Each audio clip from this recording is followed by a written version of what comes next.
Our next talk, I'm very pleased to introduce Margaret Foti. This is the first time Marge has been in a SWOG meeting, so it's great to have her out here. She, of course, is the CEO of the AACR. A short background is that after Marge obtained her graduate degree, she became an editorial assistant for cancer research at the AACR, and shortly thereafter was promoted to managing editor, becoming the youngest managing editor of a scientific major journal in the country.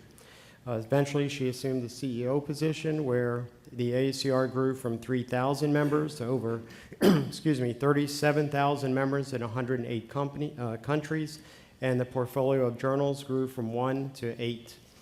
I am a big believer that the enemy is cancer, and the best way to make significant advances is to build teams to battle cancer and to pool the great resources that we have, many of which are in this room, together. And I invited Marge to give a talk on building teams to battle cancer because of the AACR's role as a scientific partner to stand up to cancer. And there are many members of this organization which are part of the Stand Up to Cancer initiative. So I look forward to your talk, Marge, and thanks for coming out. Thank you very much, Lee, and thank you all for your hospitality. I'm really thrilled to be here, and it's an honor to follow these two spectacular presentations. So let me just also thank Dr. Blanke for his hospitality as well. So by way of introduction, I wanted to just say at the outset that it's been said that because of the growing complexity of cancer over the past several decades, in fact, even some people say 60 years, scientists have increasingly felt the need to join with colleagues in a format that is now referred to team science. In fact, over 90% of the world's literature in science and engineering have papers that are co-authored by teams of 2 or more individuals. So whether they be consortia or public-private partnerships, which are increasing, cooperative groups, et cetera, teams are defined differently depending on the project and the perspective. And I'm sure you know that they are unidisciplinary versus multidisciplinary. Sometimes the communications are frequent versus erratic. The amount of data sharing is also different. And there is interpersonal harmony versus conflict in some cases. So obviously the teams that we've been working on at the AACR through Stand Up to Cancer have been large dream teams, and I'll talk a little bit about that. And although the majority of them have worked out very well, I wanted to say that some have not for various reasons, and I'll cover that a little bit in my presentation. So first I'd like to just describe the AACR's focus on translational medicine and outline our strategic plan, which links to some of the things that have already been said, discuss the work of the AACR as the scientific partner, and also offer a perspective on the future of team science. So our mission is to prevent and cure cancer through research, education, communication, and collaborations, and I'm very, very proud that we've had collaborations in our mission statement for decades, actually, and now we have added advocacy and policy activities and fundraising because, as we know, we can't do anything without money. Lee's already told you we're large now, more than 37,000 members. When I started as a young girl, we had 3,000, and of course it has been evolving. In terms of the constitution of the organization. Interestingly, we are not only now representing laboratory scientists and physician scientists, but also other healthcare professionals, including practicing oncologists and nurses who are coming into the organization to learn about the science behind what we do in the clinic. And so I am very interested to see how we will be evolving as an organization to meet those needs. And of course, we also have fellows of the AACR Academy, sustaining members that help support the mission, high quality programs, and I think a forward-looking vision 2020 strategic plan that is driving the science and policy agendas for the field.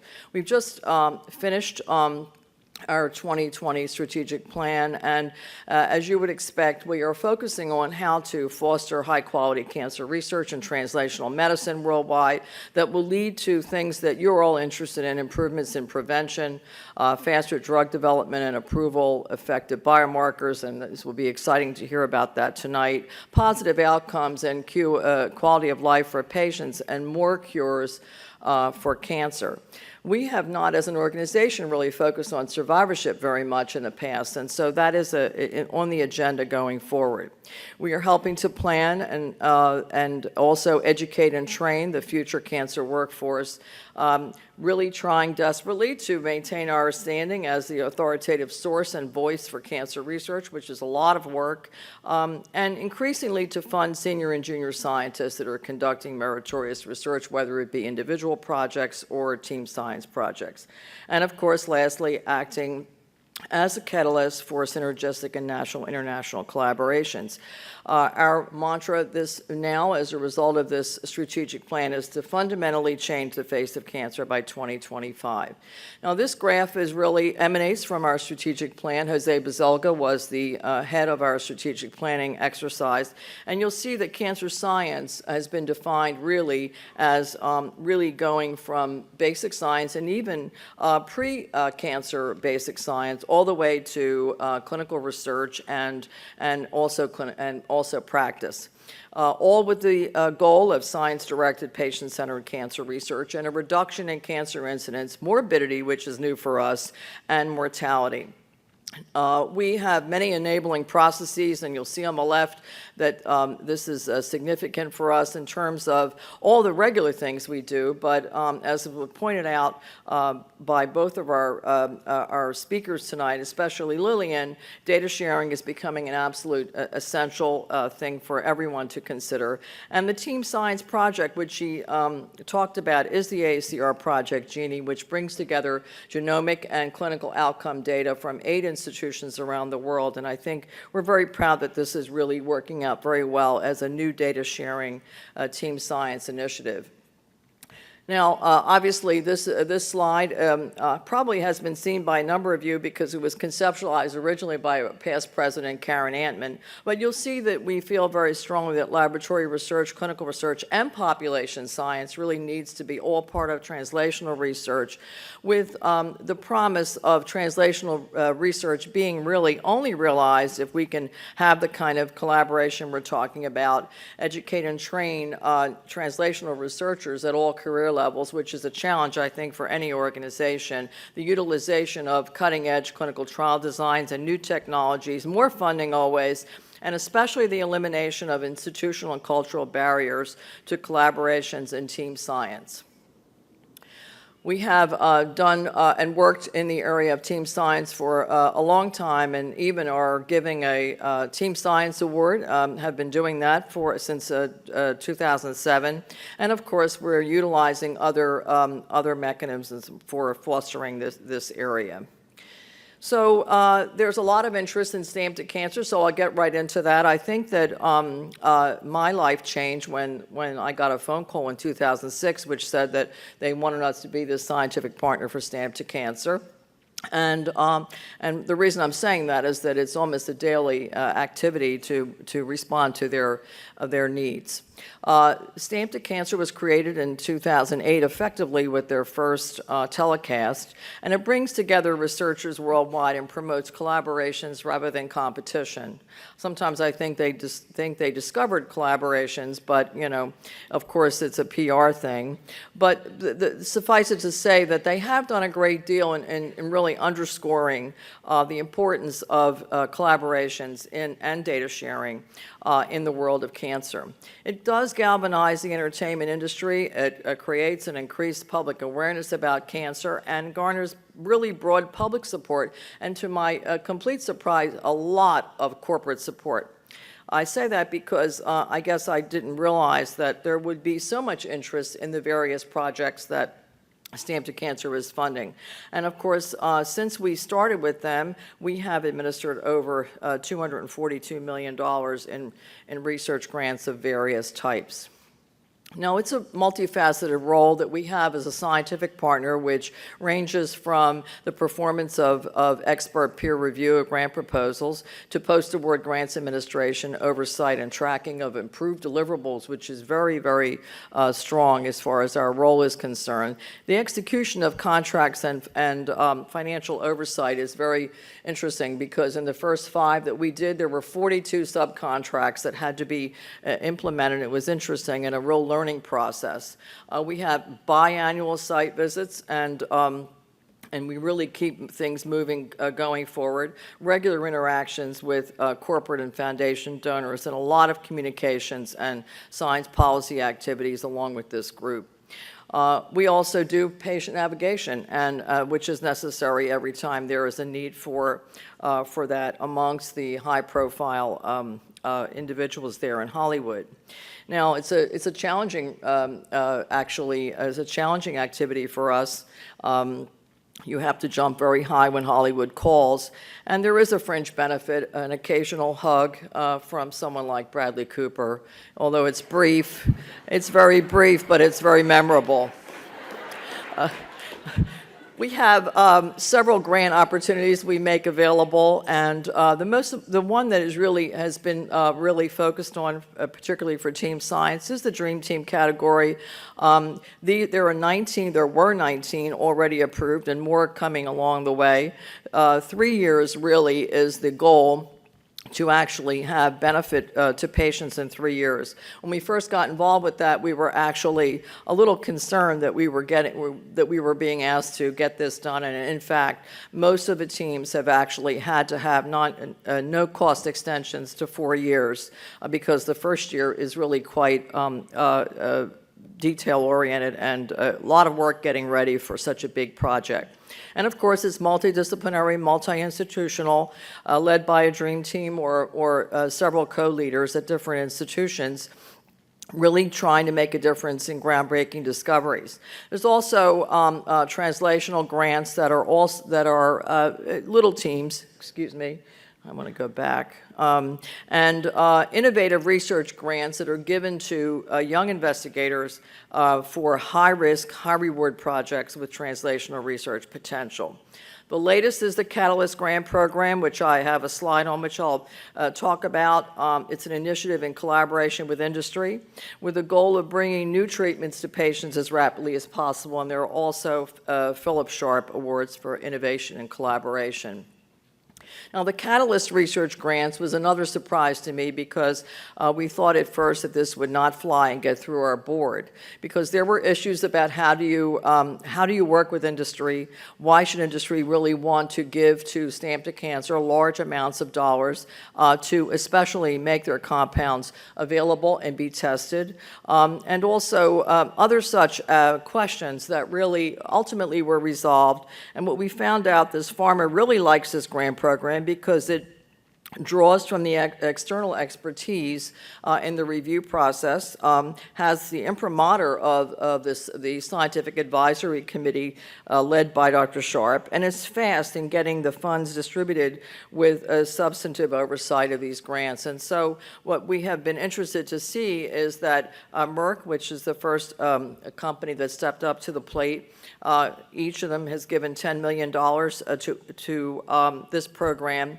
for multiple grants as part of that $10 million, up to $3 million per grant over a 3-year period. It's an interesting, I think, an interesting construct, and one that is really very exciting to Phil Sharp, and he likes it very much, and I understand that some of the companies are coming back to give more. The Philip A. Sharp Awards for Innovation and Collaboration are those that are given actually at the Stamp to Cancer Scientific Summit to foster collaborations among the Stamp to Cancer scientists. And Phil Sharp was particularly anxious that this be done, and it has been very successful and very helpful, particularly for the young investigators who are getting involved in this. And of course, you'll see the awards range from $125K to $250K for 1 to 2 years, and there have been 5 to 6 of these given every year over the past several years. And they're highly coveted because they provide unexpected, fast, substantial resources. Everybody likes that. And of course, they carry the name of Dr. Sharp. Now, the selection process is really somewhat detailed. The scope of the grant is determined by the Scientific Advisory Committee. There's a call for ideas. There's a selection of those ideas and an encouragement to submit proposals. There's an in-person meeting, which is always interesting, and these discussions often result in different revisions of these projects. The grant agreement is negotiated with the lead institution. There are subcontracts. The project starts, and there is an interesting requirement for site visits every 6 months, which is what we are doing, with a desired outcome of near patient benefit in 3 and now 4 years. There are 22 members of our staff that work on this project, and also a speed of review, a speed of distribution of monies, and direct input from the SAC is really the desired actual output. So when we look at all the dream teams that have been funded, you'll see in gray those that have actually been somewhat retired. I say somewhat because once they're together, they don't want to leave. They want to continue to be together. They become a little family, and I think it's interesting that some of them have actually come back to give proposals for new grants. They cannot do the same thing. They have to change at least 50% of their group, but in fact, a number of them, like Dan Von Hoff and others, have been able to manage that. And of course, a total of $218 million has been distributed in this category of team science. Interestingly, 1,159 scientists have been funded, and 243 institutions have been involved. So you see it's a really spectacular activity that we're very proud of. And also 77 companies have actually given money to these projects, which has managed to really encourage and really emphasize what is going on and expedite. What is interesting, I think, here is that the Stamp to Cancer teams, sometimes they go to the companies, but frequently the companies go to the teams. There are a number of Dream Team accomplishments, which I was asked to mention, and I don't have a whole lot of time, but I will just mention that there have been accelerated FDA approval as a result of the work of the breast cancer team and also the pancreatic team dealing with a wonderful trial on gemcitabine plus Abraxane. We had a PI3 kinase Dream Team, which is now semi-retired, that has shown positive phase 1 trial data, and also an epigenetics team that is really continuing. They're now in their second iteration. The Van Andel Institute is funding them to be able to continue their work and their clinical trials. Epigenetic therapy is being tested now in colorectal cancer, AML, and MDS. And also, the prostate cancer Dream Teams are using next-generation sequencing to profile individual patient tumors. Clinically actionable mutations were found in this case, and 90% of the late-stage prostate cancer patients. A lot of interesting work continuing in by the immunology Dream Team, developing new approaches to predict who will benefit from this and other checkpoint inhibitor drugs, and it's always interesting to hear Dr. Schnall talk about the challenges there. And organoids were mentioned by Lillian, and in this case, the Dream Team, which is in the Netherlands, is achieving between 80% to almost 100% success in growing these organoids for genetic profiling and drug testing. So lots of data sharing, lots of database accomplishments, and continuing on to also recent Stamp to Cancer high-profile articles. I think it's clear that there are hundreds of articles that have been published. Among those, really in high-profile, high-impact journals. I'm sorry, Lee, JAMA Oncology is not here. I apologize.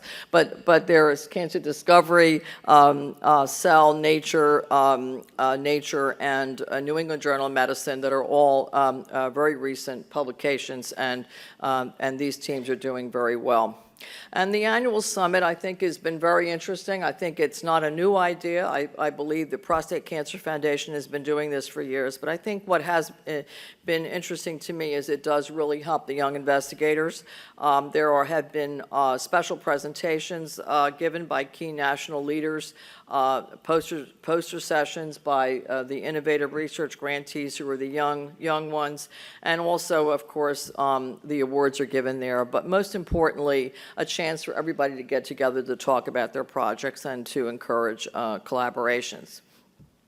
So what are the outcomes? Well, really, there's a sense that Stamp to Cancer has clearly strengthened translational cancer research. 165 clinical trials are associated with Stamp to Cancer, with the participation of 9,200 patients, not anywhere near the number that you all are working on, but certainly something to be proud of. I already mentioned 77 industry partners, leveraged funds from industry in the many millions of dollars, publication of 610 research papers in just a short period of time, and also something I was surprised at, 2 prevention/interception projects now being funded from industry in pancreatic and lung cancer. And as you know, industry has not been terribly interested in prevention research, and so I thought this was particularly interesting, and they will have components of early detection. So by the end of 2017, Stamp to Cancer supported research administered by the AACR will exceed $306 million and really touch on 84% of U.S. cancer cases and 78% of U.S. cancer deaths. Now, I thought it was interesting to mention that we do have a testament from a Stamp to Cancer Dream Team leader, Dan Von Hoff, who really, this came out of an email from him to me, saying he can't speak for other groups, but as far as he's concerned, he really feels strongly that he's had an opportunity to work with outstanding basic scientists, and that this would not have happened without his experience with Stamp to Cancer and the reverse. And so I think it's clear that from his standpoint, the program is really helping translational research. So what is the importance of team science in cancer research? Well, as we know, the complexity of cancer, and we've heard about this already this afternoon, really necessitate the crosstalk of scientific and clinical experts. The teams are now incorporating other non-cancer disciplines such as engineering, mathematics, and the physical sciences in this exciting area called convergence now. There are cross-disciplinary interactions that are resulting in novel technologies, unexpected synergies, and also new stable technical platforms that enable data sharing. So as a research model, it's really very fascinating and will help to maximally deploy the resources. Team science can be transformational, and it's now positioned to become the norm, but there are challenges that I'd like to talk about. We've already talked about the successful metrics and scientific impact and patient benefit being one, but these are the lessons that we have learned in administering these projects. First of all, regarding intellectual property issues really have the potential to be a major impediment to progress. Of course, it depends on the parties and the institutions involved, but Phil Sharp has required that Stamp to Cancer not take any IP because he feels strongly that this would in fact retard progress. So we're dealing simply with the IP at the various institutions. There are delays in contract execution due to a major lack of communication between the investigators on the team and their institutions. You would think that would be better, but there are such people as technology transfer staffs who are frequently very reluctant to cooperate, and so we are working through and have worked through a lot of those impediments, but this does present enormous frustration on the part of the funders who really want to get the money going. There are inconsistencies in contract language, and really frequently it's due to local issues.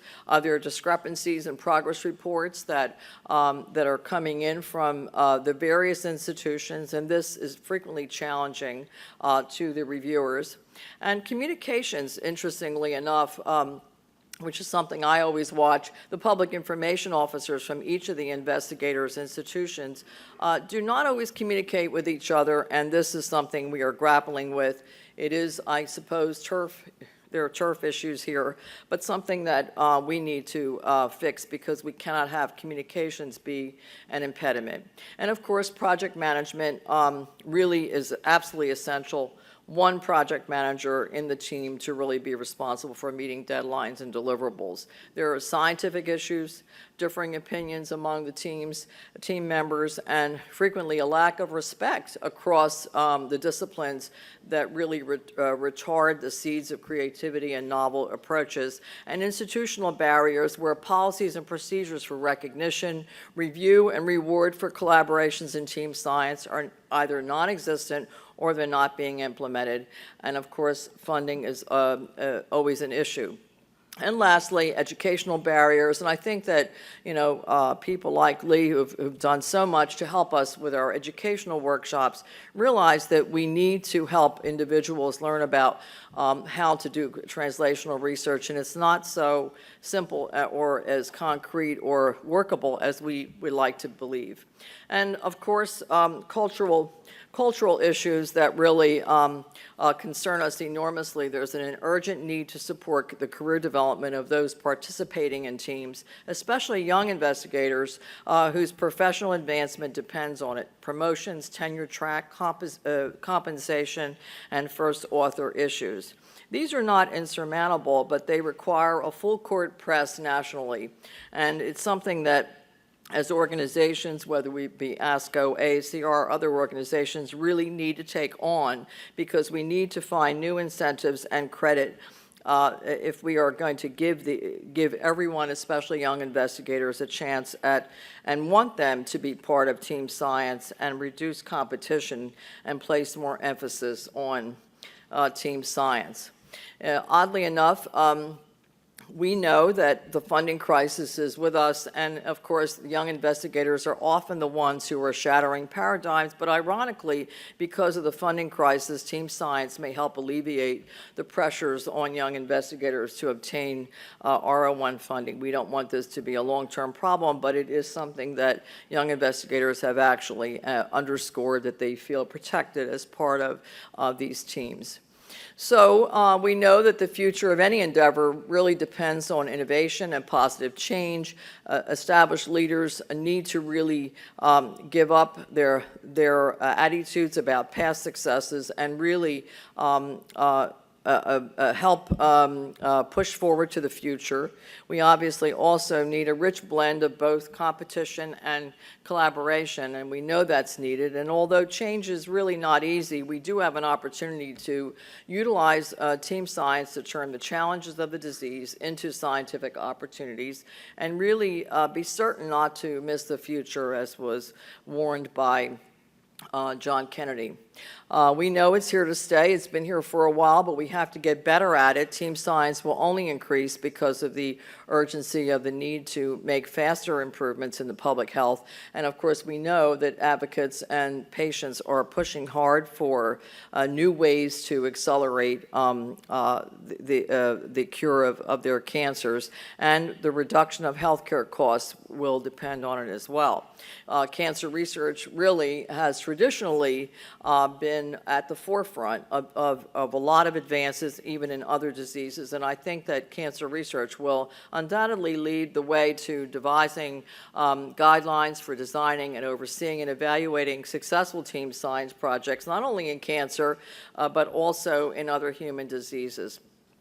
And so the AACR will continue to really play a major role, I hope, in placing strategic emphasis on team science and work to help teams of all sizes.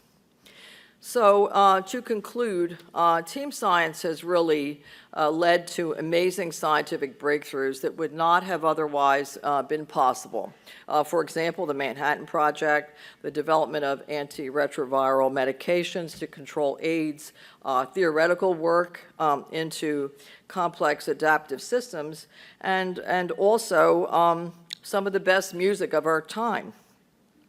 We just need to figure out how to harness the positives of teams, like these two guys who work together very well, and we're not worried about competition. So I wish that we can all do better and sort of be as good as these two guys who made teams rock. I won't compete with your selection of music, Dr. Ellis, but I did think this was important to actually mention today. Thank you very much, everybody. Yeah. Thank you.